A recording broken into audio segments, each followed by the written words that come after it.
우리 딴지꾼들 안녕하세요. 딴지쟁입니다. 오늘의 딴지는 오늘은 동성애 문제의 해법을 모색해 보고자 하는데요. 동성애 문제 속에서 간성자의 인권 문제를 빼서 살펴본다면 그 문제가 인간의 성행위 문제임이 명확하게 보입니다. 인간의 행위 문제는 그 옳고 그름을 판단할 수 있기 때문에 결국 이 문제 해법은 그 행위가 올바른 행위인지 잘못된 행위인지를 알면 간단하게 찾을 수 있습니다. 동성행위가 해서는 안 되는 아주 잘못된 성행위인 까닭은 앞선 영상에서 언급했던 것처럼 성의 원리에 위배되는 행위로서 본성적으로 자연스럽게 발생하지 않는 행위라는 사실과 함께 그 동성행위의 결과가 우리 인류 사회에 매우 부정적이라는 점, 예를 들면 성병과 에이즈 확산, 무분별하고 문란한 성행위, 성의 상품화 확산 등의 문제가 발생한다는 점에서 잘못된 행위임을 어렵지 않게 알 수 있습니다. 근데 왜 이렇게 해서는 안 되는 동성애 행위를 하는 이유는 도대체 뭘까요?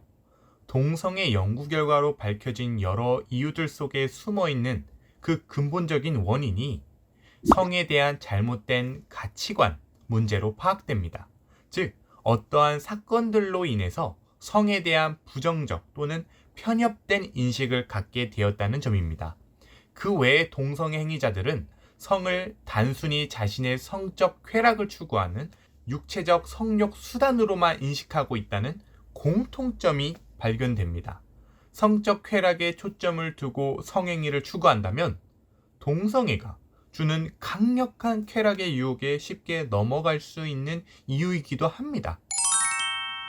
만약 이 분석이 정확하다면 동성애 문제의 해결책은 성에 대한 올바른 가치관 교육이라는 결론을 어렵지 않게 얻을 수 있습니다. 물론 여기서 성에 대한 잘못된 인식을 갖게 하는 후천적인 사건 해결도 병행이 되어야겠죠.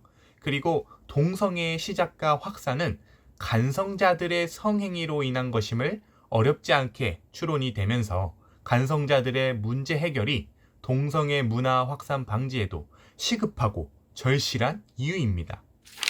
인권 문제가 아닌 인간의 성행위 문제, 동성애 문제의 해법인 올바른 성 가치관 교육이 어려운 이유는 성에 대한 잘못된 이해가 단순히 동성애자에게만 나타나는 것이 아니라 현대 사회에서 나타나는 일반적인 현상이기 때문입니다.